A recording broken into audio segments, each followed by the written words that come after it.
High everyone, welcome back to my channel. कसे आहात तुम्ही सगळे? तसं तर ना, आज संक्रांती आहे आणि निवांत दिवस आहे. सुट्टीचा दिवस असला की मी प्रत्येक वेळा सांगते की निवांत दिवस असतो. आणि आज काय असं जेवणाची खूप जास्त प्लॅनिंग नाही आहे. काय आहे मी ते तुम्हाला सांगतेच नंतर. पण ना मी आता असा विचार केला की म्हटलं हे जे आहे ना, माझ्या बाल्कनीमध्ये बराचसा पसारा झाला आहे. म्हणजे काय होतं की जर तुम्ही गार्डनिंग करताय ना, तर फक्त कुंड्याच नसतात, त्याच्या व्यतिरिक्त भरपूर गोष्टी असतात. कुंड्यांसोबत रिकाम्या असलेल्या कुंड्या, पुढच्या वेळेस लागणारी माती आणि त्यामध्ये यूज करण्यासाठी कंपोस्ट आणि त्याच्या वेगवेगळ्या पद्धतीचे जे काही सामान असतो ना, तो सगळा असतो. आणि त्यातल्या त्यात घरात अजून जर मूल असलं तर मग काही खरं नसतं. बऱ्याच गोष्टी ते जपून ठेवत असतात. आणि पिया जी असते ना, म्हणजे तिचं खेळण्याचा जो काही सामान असला ना, ती असं व्यवस्थित बॉक्स वगैरेमध्ये नाही ठेवत. तिला अशा पिशव्या, जुन्या ज्या पिशव्या असतात, बॅग्स असतात, त्यांच्यामध्ये ती ठेवत असते आणि तो सगळा पसारा असं बाल्कनीत पडलेला असतो. आणि जर सायंकाळी खेळली ना ती, तर मग तो दुसऱ्या दिवशीच माझ्याने आवरला जातो. रात्री काही आवरलं जात नाही ते. आणि आता काय होतं, म्हटलं आता मी असा विचार केला की आज सकाळी म्हटलं जेवण पण जरा एवढं लेंदी म्हणजे असं काही बनवायचं नाही आहे, म्हणून मी वेळात वेळ काढला आणि म्हटलं तासभर इथे घालवूया आणि व्यवस्थित ही बाल्कनी जी आहे ना, ती मस्त ऑर्गनाईज करून जे आहे ते ठेवूयात. बरेच प्लांट्स होते ज्यांना जागा नव्हती, कारण 2-4 प्लांट्स नवीन घेतलेत की मग त्यांना उन्हामध्ये ठेवायचं होतं आणि मग तिथले जे काही 2-4 प्लांट्स आहेत तिथली जागा जी होती ती रिकामी करून ते ठेवले. आणि मग आता ते तसेच 2 दिवसापासून खाली पडले होते. म्हटलं चला आता त्यांना इथे व्यवस्थित ठेवून देते, कारण मला 3 ते 4 दिवसासाठी गावाला जायचं आहे. आणि सगळे प्लांट असे व्यवस्थित एका लाईनीत असले की मग पियाच्या पप्पांनाही पाणी द्यायला बरं राहील. कुठल्या कुठे पडलेले असले की मग त्यांचं काही लक्षात राहणार नाही आणि उगाच प्लांट्सही खराब होतील. तर मी इथे व्यवस्थित जागा करून घेते. आणि मागे मला एक कमेंट पण आली होती की म्हणजे तू माती वगैरे कसं काय स्टोअर करून ठेवते. तर ज्या काही छोट्या मोठ्या कुंड्या असतात मी त्यांच्यामध्ये माती ठेवते आणि काही जास्तच असली तर मग पिशवीमध्ये भरून या कोपऱ्यात ठेवते, जे तुम्हालाही दिसत नाही, आम्हालाही परत परत दिसत नाही आणि कोणालाच दिसत नाही. अशा पद्धतीने अशी कोपऱ्यात ठेवलेली असते. आणि हे बघा, हे सनफ्लावर आठवतं आहे का तुम्हाला, की मी बनवलं होतं घरी आणि जेव्हा माझं फर्निचर वगैरे झालं तेव्हा हे तुटलं होतं. त्यानंतर मी त्याला रिपेअर करण्याचा प्रयत्न केला. हे अशा पेटल्स बनवल्या, जॉईंट केल्या मी त्याला. आणि त्यानंतर परत काय झालं ना, पियाचा पाय वगैरे लागला. बाहेरच सुकवायला ठेवलेलं होतं मी, पियाचा पाय लागला आणि ते पुन्हा जे चांगल्या पेटल्स होत्या ना त्या पण तुटल्या. आणि मग त्यांना चिटकवायला गेली तर ते प्लेटलाच चिटकलं. म्हणजे फेविकॉल मी असं लावला, हे छोटे छोटे पेटल्स तुटल्या होत्या तर, आणि ते तिथेच जे होतं ना ते प्लेटला चिपकलं. आता प्लेटवरून जेव्हा मी काढण्याचा प्रयत्न केला तेव्हा ज्या नवीन पेटल होत्या त्या पण तुटल्या आणि त्या दुसऱ्या पण तुटल्या. म्हटलं जाऊ दे आता टाकून देते मी याला. आणि हे होतं ना, हे लिप्पन आर्ट पण होतं ना, तर हे पण ते म्हणजे फर्निचरवाले आलेत ना तेव्हाच त्यांनी असं पाडलं होतं खाली. तर हे पण मला रिपेअर करून घ्यायचं आहे. पण आता सनफ्लावरचा असा एक्सपिरियन्स आला ना की त्याला 2 ते 3 वेळा रिपेअर करून झाला आणि ते सारखं म्हणजे एखाद्या गोष्टीला नजर लागते ना, तसं त्याच्यासोबत जो आहे तो प्रकार घडतोय. आणि याचा काही मुहूर्त अजून लागतच नाही. आता बघूयात कधी त्याचा मुहूर्त लागतो आणि कधी ते व्यवस्थित रिपेअर होतं. म्हणजे जवळून पाहिलं ना तर कळतं की अरे याची थोडी डिझाईन तुटली आहे म्हणून. अदरवाईज लांबून काही एवढं समजत नाही की खराब झालं आहे, तुटलं आहे वगैरे असं. म्हणून ते जितके दिवस चालतं आहे तेवढे दिवस चालतंय. आणि आपल्या हाताने बनवलेली गोष्टी जेव्हा आपण कचऱ्यामध्ये अशी तोडून फेकतो ना, त्या गोष्टीचं भरपूर वाईट वाटतं. मलाही वाटत होतं. पण बऱ्याच दिवसापासून, म्हणजे आता किती दिवस ना, महिना दीड महिना झाला, तेव्हापासून मी ते स्टोअर करून ठेवते. चिटकवण्यासाठी आधी स्टोअर केलं, त्यानंतर तुटल्यानंतर की बघूयात काय होतंय का, अजून जमलं तर करूयात. पण म्हटलं जाऊ दे, असं कधीतरी वेळात वेळ काढून जे आहे ते बनवेल, कारण त्या भिंतीला हे दोघंही एकमेकांसोबत खूपच छान दिसतात. म्हणून म्हटलं परत तसंच बनवूया आणि तुमच्यासोबत शेअर करते. त्यापेक्षा काही चांगलं मिळालं तर नक्कीच काहीतरी चांगलं बनवण्याचा प्रयत्न करेल. आणि बरेच दिवस झाले मी काही DIY बनवलंच नाही, सो मलाही बनवायचं आहे. फक्त त्यासाठी वेळेची आता अरेंजमेंट करावी लागेल. आणि बघा, इथे ही जी शेल्फ मी बनवून घेतली ना, तर इथे मी आधी स्टार्टिंगला ना खूप मस्त छान प्लांट्स ठेवले होते, पण कबूतर तिकडे ना येऊन बसायचे. आणि बऱ्याच वेळा जे छोटंसं घरटं बनवलं आहे मी, म्हणजे डिटेलमध्ये तर बऱ्याच वेळा तुम्ही बघितलं असेल, तर तिथे येऊन बसले की ते घरटं पण तिथून पडून जातं आणि मग ते पण बरंचसं खराब व्हायला लागलेलं आहे. अदरवाईज खूप स्ट्रॉंग येते. असंच कार्डबोर्डपासून बनवलं होतं मी त्याला.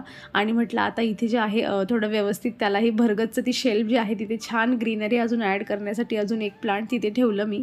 आणि हे टँगल हार्ट वगैरे तिथे लावलेत मी, ते पण खूप छान ग्रो करत आहे. पण तेही कबुतरांनी खराब केले होते, जर तुम्हाला आठवत असेल तर.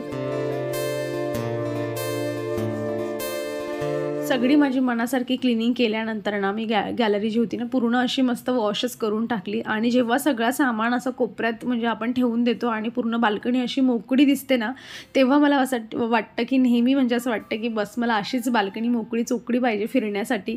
पण पिया आली आणि तिचे फ्रेंड्स वगैरे आले की मग ती खेळण्यात लागते. आणि हे बघा, पिटोनिया किती छान दिसत आहे. फक्त आता पुढचे अजून म्हणजे 15 एक दिवस जरी त्यांना व्यवस्थित पाणी आणि व्यवस्थित असं ऊन वगैरे मिळालं ना, की मग भरपूर भरपूर ब्रांचेस आहेत, त्यांना भरपूर कड्या येतील. जसं हे पिटुनिया माझं झालं आहे, म्हणजे मोजले जाणार नाही ना एवढे फुलं जे आहेत त्याला येतात. आणि बऱ्याच वेळा मी त्यांची प्रूनिंग करायलासुद्धा विसरून जाते, तरीही त्यांना भरपूर भरगतचं फ्लावरिंग जे आहे ती होत आहे.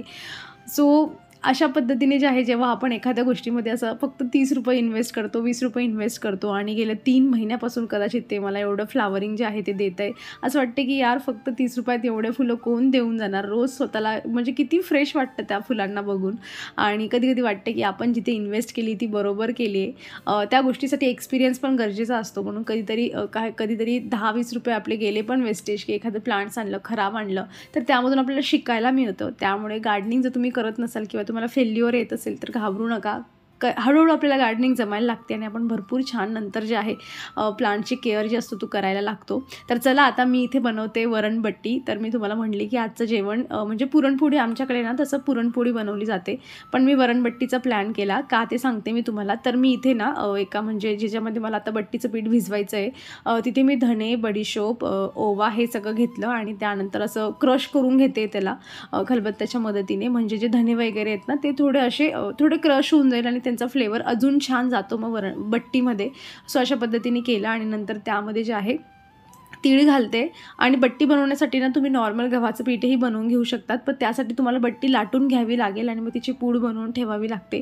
पण मी नेहमी मम्मीकडून काय करते ना की म्हणजे थोडं जाडसर असं गव्हाचं पीठ दळून आणते आणि मग त्यानंतर नॉर्मल असं ज्या पद्धतीने मी आता बनवते तसं बनवून घेत असते. त्याच्यामध्ये थोडं मीठ टाकायचं, मोहण्यासाठी थोडं तेल टाकायचं, थोडंसं खाता सोडा टाकला तरी चालतो, पण दरदरीत पीठ असलं मग खाता सोडा नाही पण टाकला तरी चालतो. आणि त्यामध्ये जे आहे थोडी हळद आणि धण्याचं पावडर पण घालायचं आणि मस्त जे आहे थोडं घट्ट असं त्याला जे आहे मळून घ्यायचं. चपातीसारखं नाही, त्यापेक्षा थोडं घट्ट मळायचं आणि बस तुमचं जे बट्टीचं पीठ आहे ते मळून तयार होऊन जातं.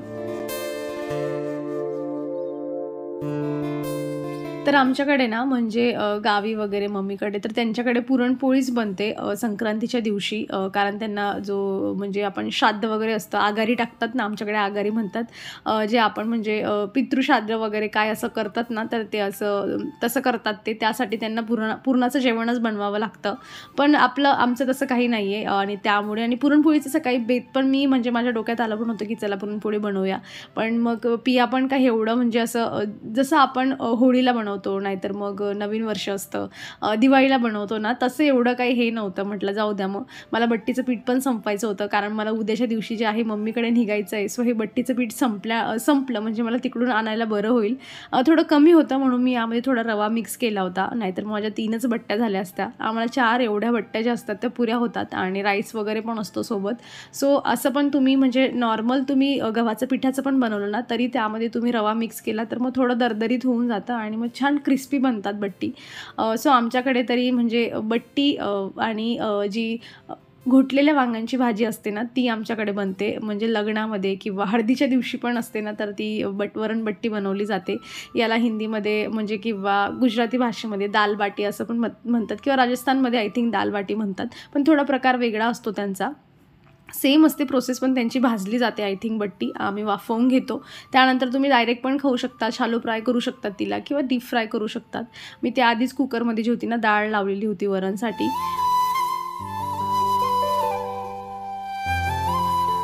घोटलेल्या वांग्यांची भाजी मला असं वाटते की मी तुम्हाला एक वेळा जी होती बनवून दाखवलेली आहे आणि तशी प्रत्येक छोटी छोटी पद्धत जी असते थोडीशी डिफरंटच असते प्रत्येकाच्या घरातली.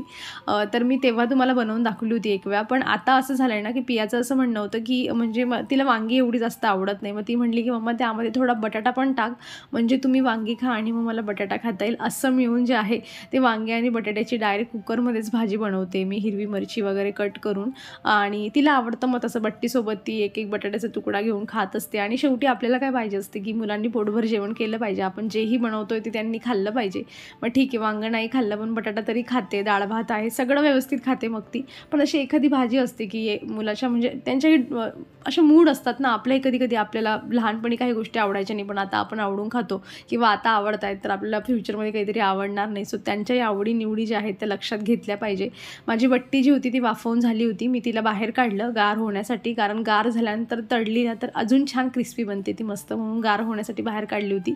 आणि तोवर मी मशीनला कपडे लावले होते. म्हटलं ती गार होईल ना, तो वेळ वेस्टेज न घालवता जे आहे मस्त माझ्या क्लीन बाल्कनीमध्ये कपडे सुकवायला घालूया. आणि इतकं छान वाटतं ना, कारण धूळ खूप येते. आणि म्हणजे मी आता पण वॉश केली ना, सायंकाळपर्यंत बाल्कनी जी आहे ना माझी धूळीने भरपूर भरून जाईल. पण तेच आहे की आपल्याला जर ओपन प्लेस पण पाहिजे आपल्या घरामध्ये, तर धूळ वगैरे सगळं सहन करावं लागेल. जर पॅक करायचं म्हटलं तर एक रूम बनून जाईल आणि मग धूळ वगैरे कमी होईल, पण जो ओपन व्ह्यू असतो तो सगळा मिळणार नाही. कधी कधी मला असं वाटतं, जेव्हा खूप धूळ असते तेव्हा वाटते की अरे आपण हिला पॅकच करून घ्यायची का. पण मग वाटतं की एकदाची पॅक केली की नंतर ओपन व्ह्यू काही राहणार नाही, त्यामुळे तो विचार जरा स्किप होऊन जातो मग.